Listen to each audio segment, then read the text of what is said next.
nice to see you.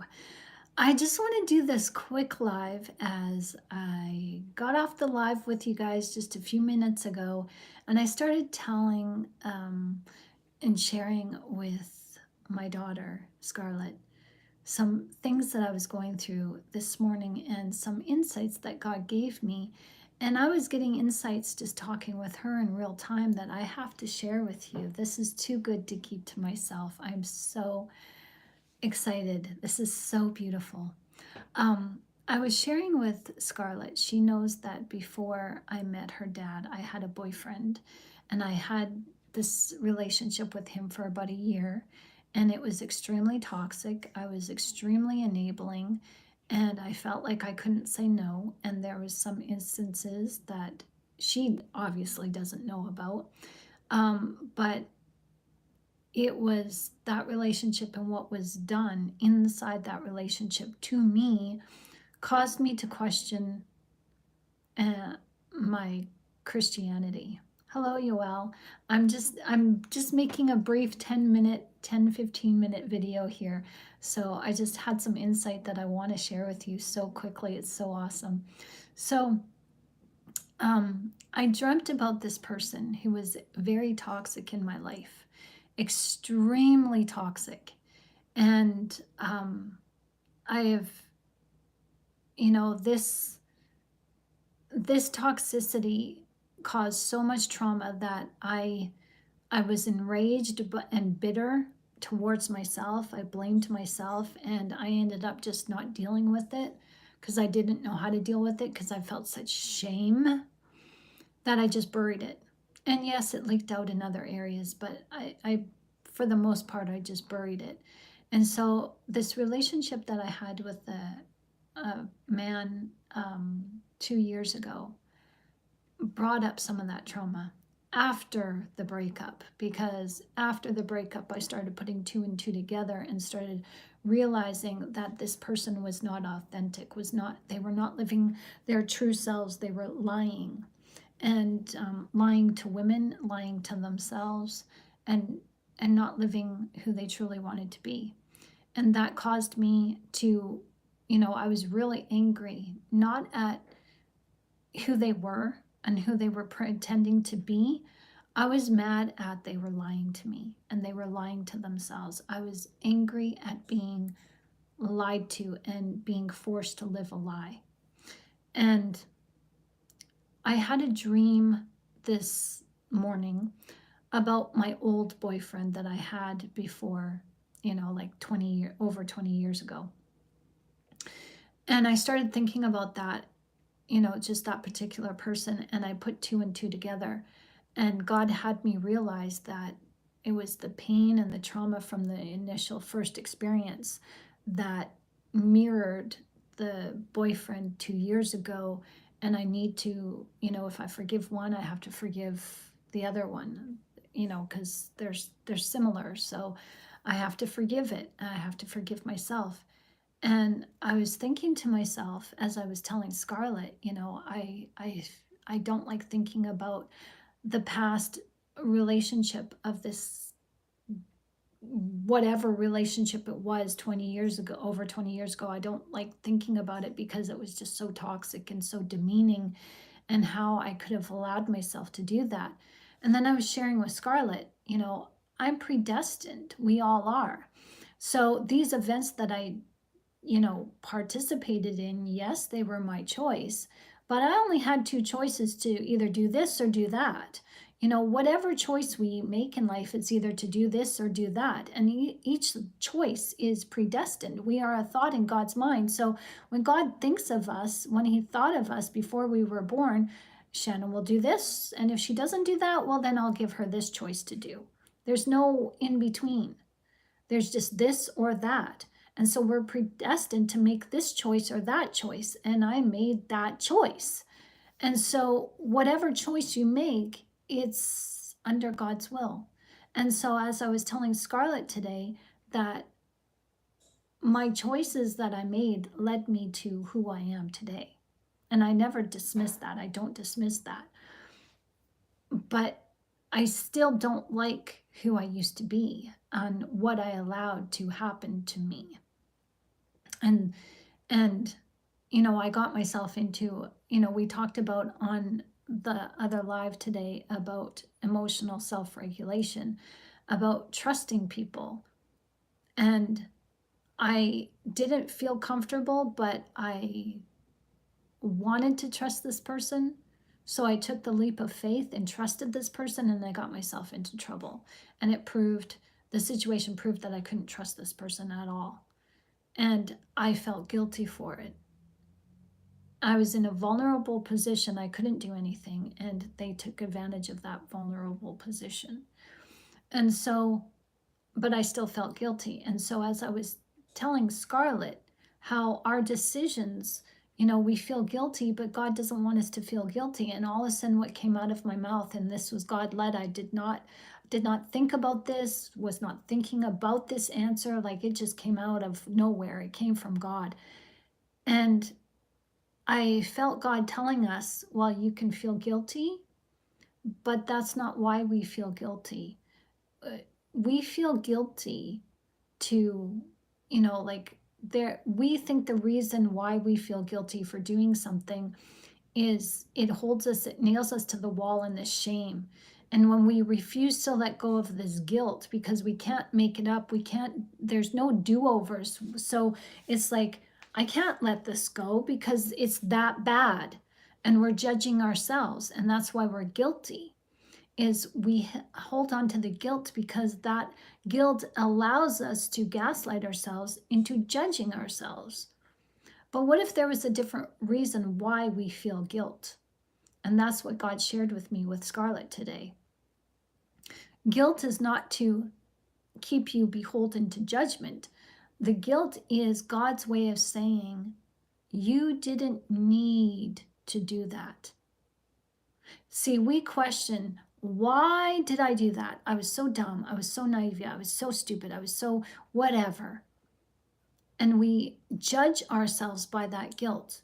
But that guilty feeling that remains lets us know, okay, I didn't need to do that, but I did. Now I see that I don't need to do it again. And when I said those words, you don't need to do that, I said to Scarlett, I said, that's what God is trying to say to us with that guilt. But we don't hear his voice. We just feel this guilty feeling, and we take it upon ourselves to feel judgment. So if we feel guilty, that means we give ourselves permission to judge ourselves, but that's not why we have the guilty feeling. The guilty feeling is God's way of saying to us through the Holy Spirit, you didn't need to do that, son. You didn't need to do that, daughter. And I looked at Scarlett, and she looked back at me and she said, that is the most non-judgmental thing to say. And I said, I know, that's just like our God, because he's not judging. He doesn't judge. It's unconditional love. And as soon as she said that, like, she's just like, that is the most non-judgmental thing to say. And I just like, yeah, that's our God, isn't it? And I just had to share that with you because I hope that helps you to see that we don't have to cling on to the guilt like the world says we should. Okay, so the world is guilty. The world feels guilt. The world feels shame. The world feels, just so shameful and so judgmental towards themselves and what they do. That's part of their judgment. But we're not judged. We make mistakes so we can learn from them. And the nurturing, as we talked about, self-regulation is about self-nurturing, and God nurtures us. And this is what he wants us to say to ourselves instead. Instead of feeling that guilt and taking it upon ourselves to judge us and say, oh, I shouldn't have done that. I'm such an idiot. I'm so dumb. I'm so stupid. I'm just so bad. I'm so evil. Instead of saying that, hey, resistor, we're only on for just a few more seconds here. I just wanted to be brief because this is just some insight that came to me. So instead of saying to yourself and degrading yourself, depreciating yourself with guilt and feeling that shame and the low self-esteem that follows. That's the way the world is supposed to feel shame. But we feel shame differently. And how we are supposed to feel shame is to listen to the still small voice of God in that guilty feeling. Okay, we're supposed to not feel shame at all. We're supposed to, when we feel guilt, we are supposed to not feel shame, but instead hear the small, still voice of God that says, you didn't need to do that, son. You didn't need to do that, daughter.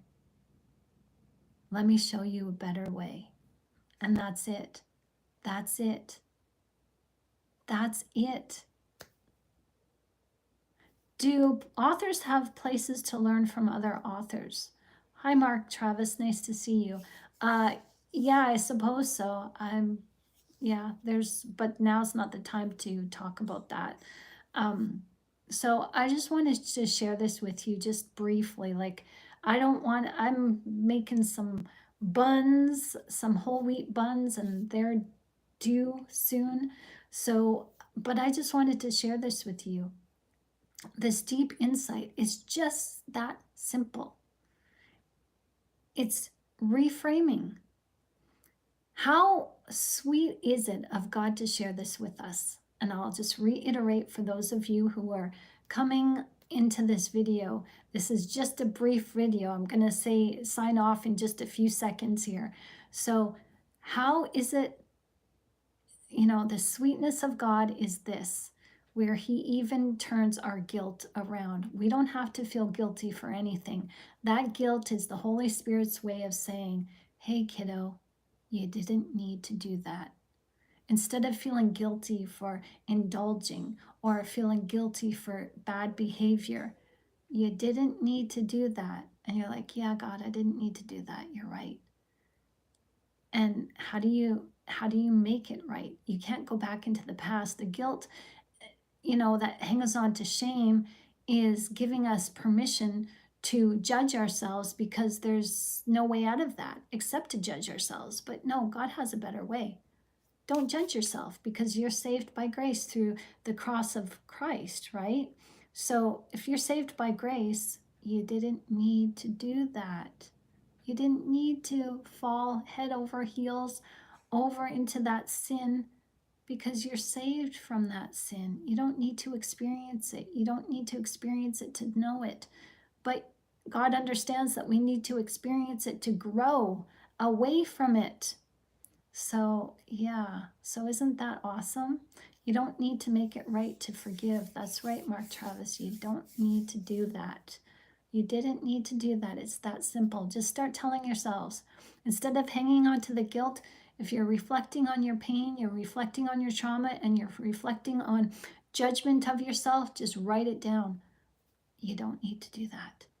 You don't need to judge yourself. You don't need to feel the guilt. And, just because you did a bad thing, well, now you didn't need to do that bad thing. Because it's about living in joy. So you live in joy, you stay away from the things that make you feel bad.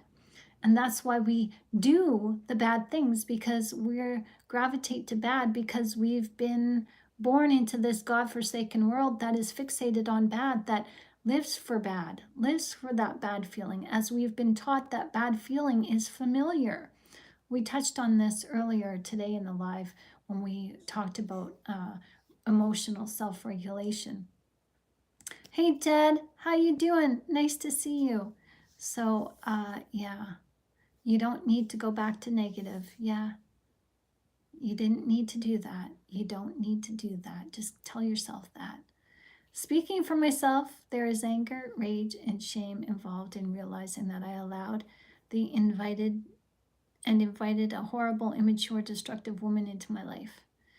Yeah, there's a lot of shame and there's a lot of anger, rage to go around. We all feel that, Ted. It's normal. And now that we know better, we can do better.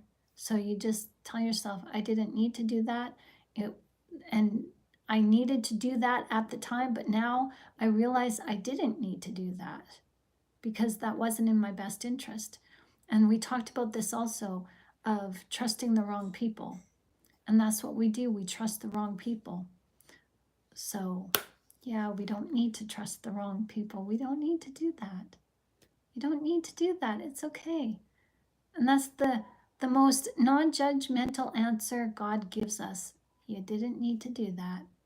And now that you see that for yourself, you can just let go of the shame, let go of the guilt, and rise above and say, yeah, I'm not that person anymore. I don't need to do that, and I won't do that. So yeah, don't beat yourself up. That's right, says Mark Travis. Ted, don't beat yourself up. So that's all I've got for you. I'll see you back here at 10 o'clock in the evening. I just wanted to make this simple, short, sweet little insight that I had after we had our live today. I was thinking and sharing, and just I feel so good. So I just want to say thank you. Thank you for bringing joy into my life, and thank you. I love you. We'll see you soon. Bye-bye. Thanks, Resistor. Thanks. Bye-bye.